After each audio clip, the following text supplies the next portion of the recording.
أعزائي المشاهدين، سلام الرب ليكن مع الجميع. ببركة من المسيح المخلص يسعدنا أن نكون ثانية معكم في حلقة جديدة من حلقات التعليم المسيحي الذي يأتيكم تحت عنوان طريق النور، والذي يبث لكم على صفحة نور من الشرق Light from the East. حلقتنا لهذا اليوم ستكون تحت عنوان الله وخلاص الإنسان. أعزائي المشاهدين، لقد أعد الله محب البشر خطة لخلاص الإنسان، ولقد استعلن الله خطته هذه من خلال سر تجسد الكلمة. وقبل أن نخوض في موضوعنا هذا، يجدر بنا أولا أن نوضح عقيدة التجسد، إذ هي دعامة الإيمان المسيحي القويم، بل هي محتوى البشارة أي الإنجيل. فما معنى تعبير التجسد؟ التجسد تعبير يدل على اتحاد إقنوم كلمة الله بالطبيعة البشرية، اتحاد فريد من نوعه، وعجيبة هي طريقة تحقيقه. اتحاد حدث في ملء الزمان بولادة المسيح ابن الله الوحيد، والمولود من الأب قبل كل الدهور، من الروح القدس ومن القديسة مريم العذراء، من أجلنا ومن أجل خلاصنا. هو اتحاد إقنومي اتحدت فيه الطبيعة الإلهية بطبيعتنا البشرية في شخص الرب يسوع المسيح، بغير اختلاط وامتزاج وتغيير. لماذا تمثل عقيدة التجسد دعامة الإيمان المسيحي القويم؟ لكي نستطيع الإجابة على هذا السؤال الجوهري، لا بد وأن نشير إلى أن المقصود بالإيمان ليس هو العقيدة فقط، بل هو كل التقليد الحي الذي استلمته الكنيسة من الرسل، وهو ما عبر عنه القديس يهوذا الرسول في رسالته بعبارة الإيمان المسلم مرة للقديسين، يهوذا السطر الثالث. وهو أعزائي يشمل الإيمان بالمسيح ابن الله وكل العقائد المتصلة به، وبالخلاص الذي أتمه بالصليب والقيامة، كما يشمل عبادة الكنيسة في الليتورجيات كلها، وخاصة الإفخارستية، وأيضا يشمل الحياة الروحية المسيحية وما فيها من أخلاق السلوك المسيحي. ولقد عاشت الكنيسة مبكرا خبرة التجسد هذه، وأرادت أن تنقلها وتبشر بها، فنجد أن القديس يوحنا الرسول يفتتح رسالته الأولى قائلا: الذي كان من البدء، الذي سمعناه، الذي رأيناه بعيوننا، الذي شاهدناه ولمسته أيدينا، من جهة كلمة الحياة. فإن الحياة أظهرت، وقد رأينا ونشهد ونخبركم بالحياة الأبدية التي كانت عند الأب وأظهرت لنا. الذي رأيناه وسمعناه نخبركم به لكي يكون لكم أيضا شركة معنا. وأما شركتنا نحن فهي مع الأب ومع ابنه يسوع المسيح، ونكتب إليكم هذا لكي يكون فرحكم كاملا. الرسالة الأولى ليوحنا، الفصل الأول، السطر الأول إلى الرابع. فمعنى قول القديس يوحنا إن الحياة أظهرت هو نفسه ما كتب عنه بولس الرسول إلى تيموثاوس ويقول: عظيم هو سر التقوى، الله ظهر في الجسد. الرسالة الأولى إلى تيموثاوس، الفصل الثالث، السطر السادس عشر. وهذا السر هو في الواقع إعلان إلهي، لأن سر شخص الله أعلن في التجسد، وهو يعكس في ذلك الوقت اهتمام الله بمصير الإنسان بالدرجة التي تدخل فيها بشخصه في فوضى الحياة الضائعة ليهبوا للبشرية الحياة الأبدية التي كانت عند الأب. فليست العناية الإلهية مجرد هيمنة قوية على الكون تصدر عن بعد، بل إفراغ الله لمجده وتجرد عن ذاته لتصبح هناك علاقة شخصية وشركة بين الله والإنسان. فتجسد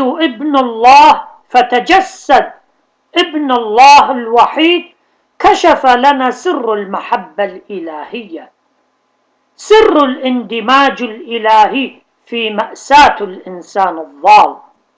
ويقول الكتاب: هكذا أحب الله العالم حتى بذل ابنه الوحيد لكي لا يهلك كل من يؤمن به، بل تكون له الحياة الأبدية. يوحنا الفصل الثالث، السطر السادس عشر. وقمة هذا الحب عزيزي المشاهد، وقمة هذا الحب الباذل هو الصليب، الذي كان نقطة تحول في مصير الإنسان. والسر الرهيب لهذا الصليب لا يفهم إلا من منظور كريستولوجي واسع، أي إذا آمنا بأن المصلوب كان حقا ابن الله الحي الذي تجسد من أجلنا ومن أجل خلاصنا. وموت المسيح كان هو دخول الإله شخصيا إلى بؤس الموت الإنساني وشقاؤه، وكان نزولا إلى الجحيم. وهذا يعني نهاية الموت وتدشين حياة الإنسان الأبدية. ومن هنا كان نداء يوحنا بأن الحياة أظهرت. وهكذا من خلال فهمنا الكامل لسر التجسد ندرك أن الإنسان ليس وحيدا في هذا العالم، ذلك لأن الله نفسه يهتم بأحداث التاريخ البشري. ومن هنا فإن اسم إلهنا المتجسد والذي تنبأ بمجيئه الأنبياء عمانوئيل، والذي تفسيره الله معنا، يصبح مصدر خبرة وشركة. الإيمان بعملية التجسد أي بإلوهية الابن المتجسد تقودنا إلى الإيمان بالله الأب أيضا. يقول: لو عرفتموني لعرفتم أبي أيضا. يوحنا الفصل الثامن، السطر 19. وأيضا يقول: من رآني فقد رأى الأب. الفصل 14 من رسالة يوحنا السطر 9. ذلك لأنه من نفس جوهر الأب، كما نردد في قانون الإيمان، بل إن إكرام الابن هو إكرام الأب. من لا يكرم الابن لا يكرم الأب. يوحنا الفصل 5 السطر 23. والابن المتجسد هو الذي أنعم علينا بمعرفة الروح القدس الحقيقية. وهنا كلمة معرفة تعني شركة حية، لهذا فهي معرفة حقيقية وليست مجرد تصورات ومعلومات فكرية. فلقد حرمت البشرية من هذه الشركة بسقوط آدم، ففقدت صلتها بالحياة، فماتت الموت الروحي. ولكنها استردت هذه الشركة بواسطة الابن المتجسد الذي أخذ طبيعتنا البشرية المائتة وجعلها طبيعة خاصة به. وفي معموديته في مياه الأردن اكتسب للبشرية كلها الروح القدس من جديد، لميراث ملكوت السماوات والحياة الأبدية. فلولا الابن المتجسد ما كان لنا هذه الإمكانية بالمرة. وبدون الإيمان بالابن المتجسد لن تكون هناك إمكانية حتى لعمل الروح داخلنا. بنوتنا لله الأب هي نتيجة طبيعية لتجسد ابن الله وحلوله بيننا. فعندما صار كلمة الله جسدا واشترك معنا في طبيعتنا البشرية، صار كواحد منا. ومن عمق محبته لنا أخلى ذاته ليصير أخا بكرا لجميعنا، كما نراها في رومية الفصل 8 السطر 29.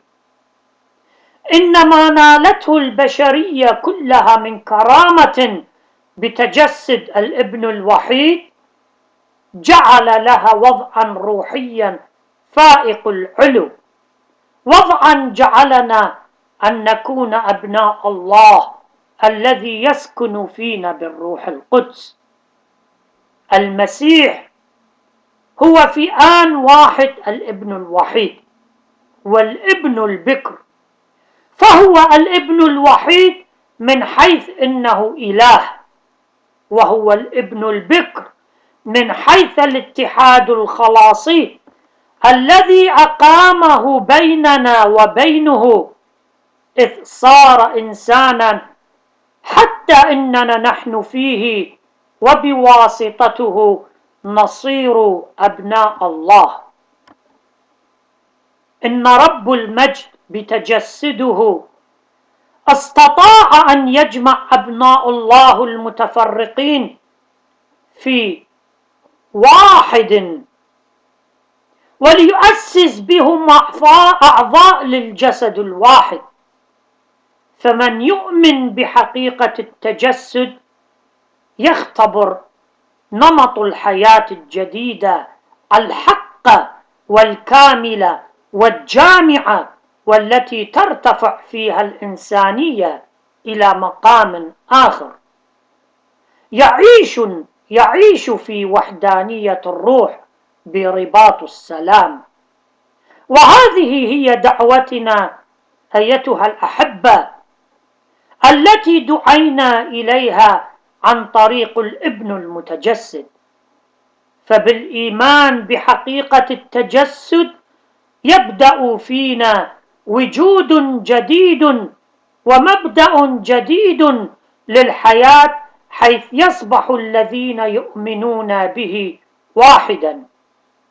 ففي تجسد الكلمة يتم ملء الإعلان الإلهي والإنساني على حد سواء، فلقد صار ابن الله ابنا للإنسان لكي يصير الإنسان ابنا لله. ففي المسيح الإله المتجسد استعلن معنى الوجود الإنساني وبلغ غايته، وفي تجسده وصلت الطبيعة البشرية إلى كمالها وتجددت وأعيد خلقها. فالمسيح الذي هو آدم الأخير والإنسان الحقيقي عندما تجسد، فبقيامته من بين الأموات وبصعوده إلى السماء وجلوسه عن يمين الآب أعطى لكل البشرية من مجده مجدا، فلقد دخل بجسده إلى المجد الأزلي ودعانا جميعا لكي نقيم معه. وهكذا فبإيماننا الحقيقي بالتجسد نستطيع أن نعيش خبرة وشركة الحياة الجديدة التي لنا في المسيح يسوع من خلال ما نعطى في سري المعمودية والإفخارستية. سقوط الإنسان كان السبب الرئيسي لتجسد الله الكلمة، وذلك لمحبته للبشر وللقضاء على الموت وإعادة الإنسان للحياة الحقيقية. ولقد كان في علم الله السابق إمكانية سقوط الإنسان ونتائجه، كذلك أيضا عملية التجسد وحتميتها كانت في علم الله مسبقا. إن الله منذ بداية خطته خلق العالم بالكلمة، وأيضا سيخلصه بالكلمة الابن، وذلك لأن صفات الله التي لا يمكن أن تتغير أو تتبدل لا تسمح بأن يؤخذ قرار التجسد وخلاص الإنسان بعد سقوطه، كأن الله قد فوجئ بهذا الأمر، بل كان هناك مشيئة أزلية، والسبب في هذا واضح ومذهل. فلم يكن من اللائق أن يفكر الله بخلاصنا بعد أن خلقنا لكي لا يظهر أنه يجهل الأمور التي تتعلق بنا، حاشا له. فإله الجميع إذن عندما خلقنا بكلمته الذاتي، ولأنه كان يعرف أمورنا أكثر منا، ويعرف مقدما إننا رغم أنه قد خلقنا صالحين إلا أننا سنكون فيما بعد مخالفين الوصية، وإننا سنطرد من الجنة بسبب العصيان. ولأنه وهو محب البشر وصالح، فقد أعد من قبل تدبير خلاصنا بكلمته الذاتي الذي به خلقنا. ولأن الله صالح وهو صالح على الدوام، وهو يعرف طبيعتنا الضعيفة التي تحتاج إلى معونته وخلاصه، لذا فقط خطط لهذا التجسد. كانت وصية الله لآدم يوم أن وضعه في الفردوس ألا يأكل من شجرة معرفة الخير والشر، محذرا إياه إنه يوم أن يأكل منها موتا يموت، إذ إن الموت صارت له سيادة شرعية علينا من ذلك الوقت. وعبارة موتا تموت المقصود بها ليس الموت فقط، بل البقاء في فساد الموت إلى الأبد. ولأجل تغيير هذا الوضع فإن توبة الإنسان لا تصلح لتغيير أمانة الله، لأنه لن يكون الله صادقا إن لم يظل الإنسان في قبضة الموت. لقد كان الاحتياج إلى شيء أساسي وجوهري وحاسم لكي يعيد الإنسان إلى الوجود الحقيقي، إلى الحياة، إلى الشركة مع الله. كان هناك احتياج إلى التدخل الحاسم لكلمة الله من جديد، وكان حتما إذا أن يتجسد الله الكلمة الذي هو وحده قادر على تصحيح هذه الأوضاع وإعادة الحياة وعدم الفساد إلى الإنسان. فلم يكن ممكنا لله أن يتراجع عن حكمه على الإنسان بالموت إن أخطأ، ولم يكن أيضا ممكنا إن الله يهمل ولا يبالي بهلاك البشرية وفناؤها. فعدم الاهتمام كان سيظهر الله وكأنه ليس صالحا حاشا له، والتراجع كان سيبين وكأن طبيعة الله غير ثابتا. إذن تجسد كلمة الله كان ضروريا لخلاص البشرية. وإذا قال البعض لماذا لم يتمم الله أمر خلاص البشرية بإصدار أمر بدون أن يتخذ كلمته جسدا، أي بنفس الطريقة التي أوجد بها البشرية؟ في البدء عزيزي المشاهد لم يكن شيء موجودا بالمرة، فكل ما كان مطلوبا هو مجرد نطق مع إرادة إلهية لإتمام الخلق.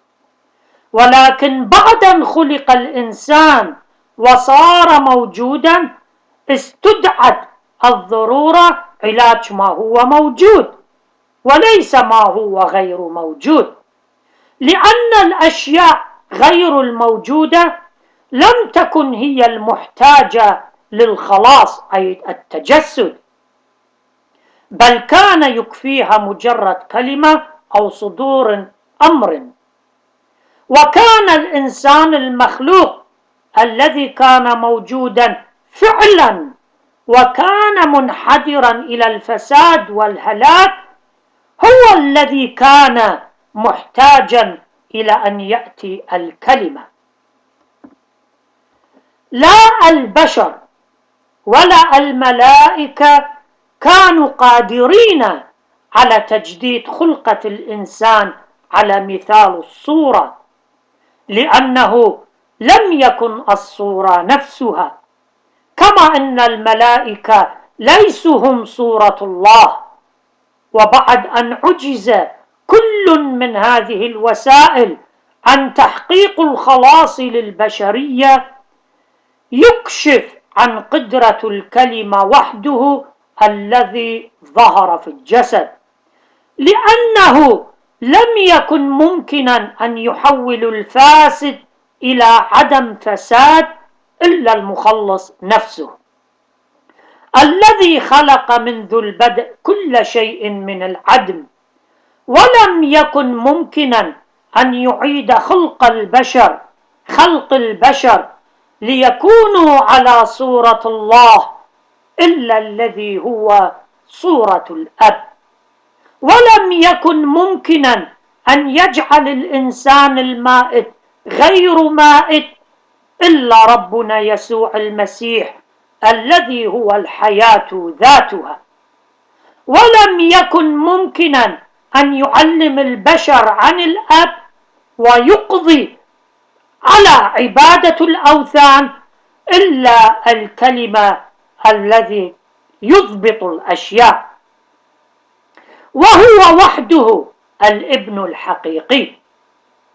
ولما كان من الواجب وفاء الدين المستحق على الجميع، إذ كان الجميع مستحق الموت، فلأجل هذا الغرض جاء المسيح بيننا.